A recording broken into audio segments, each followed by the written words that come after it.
இயேசு உயிரோடு எழுந்ததுனால உண்டான ஆசீர்வாதம். நம்பர் 1, உங்களுக்கும் எனக்கும் ரட்சிப்பு வந்தது. சொல்லி பெற்றுக்கொள்ளுங்க பார்க்கலாம்.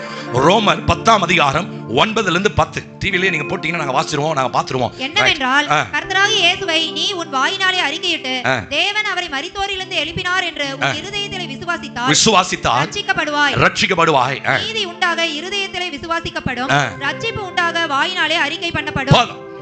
இந்த கிறிஸ்துவ ஜீவியம் என்பது அறிக்கை செய்கிற ஜீவியம். ஒத்துக்கொள்றவங்க ஆமென் சொல்லுங்க பார்க்கலாம். ஆமென்.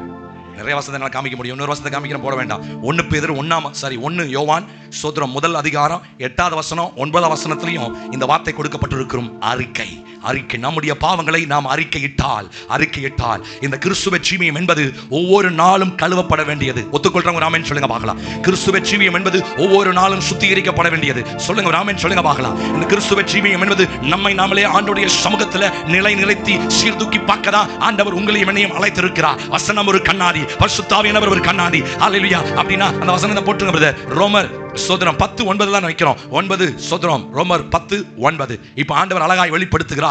உயிர்த்தெழுதல் என்னவென்றால் கர்த்தராகிய இயேசுவை நீ உன் வாயினால் அறிக்கையிட்டு தேவன் அவரை மரித்தோரிலிருந்து எழுப்பினார் என்று உன் இருதயத்தில் விசுவாசித்தால். இன்னைக்கு உலகம் அதை நம்புறது இல்லை, தெரியுமா உங்களுக்கு? It's fake. அது உண்மை இல்லை. இயேசு உயிரோடு எழுந்தார் என்பதை உலகம் நம்புறதில்லை. ஆனா நீங்களும் நானும் நம்ப தான் அழைக்கப்பட்டிருக்கிறோம். ஆமென் சொல்லுங்க பார்க்கலாம். எத்தனை பேர் நம்புறீங்க இயேசு உயிரோடு இருக்கிறார் என்பதை? எத்தனை பேர் நம்புறீங்க இயேசு 3ஆம் நாள் உயிரோடு எழுந்துட்டார்னு? எத்தனை பேர் நம்புறீங்க? அப்படின்னா உங்களுக்குள் ஊற்றப்பட்டிருக்கிற, உங்களுக்குள் நிலைநாட்டப்பட்டிருக்கிற உங்களுடைய ரட்சிப்பு இந்த நாளில் இன்னும் ஸ்திரப்படுவதாக.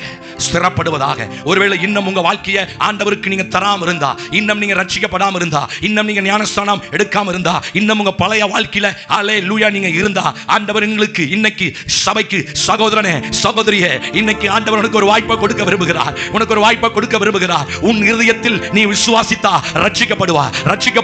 ஹல்லேலூயா. ரட்சிக்க கூடாதபடிக்கு அவருடைய கரம் குறுகி போகவில்லை. இன்றைய அனுக்கிரக காலம், இன்றைய ரட்சணிய நாள். ஹல்லேலூயா. சமயம் வாய்த்தாலும் வாய்க்காவிட்டாலும் நாட்களை பிரயோஜனம் கர்த்தர் உங்களை என்னையும் அழைக்கிறார். இந்த உயிர்த்தெழுதல் நாளில இன்னைக்கு ஹல்லேலூயா வந்திருக்கிற யாராவது இன்னும் ரட்சிப்புக்கு ஹல்லேலூயா ஒப்பு கொடுக்காம இருந்தா கர்த்தர் உங்களோடு தான் பேசுறார். கர்த்தர் உங்களோடு தான் இடைபடுகிறார். ஹல்லேலூயா. ரட்சிப்பு உங்களுக்கு நேராய் வந்திருக்கிறது.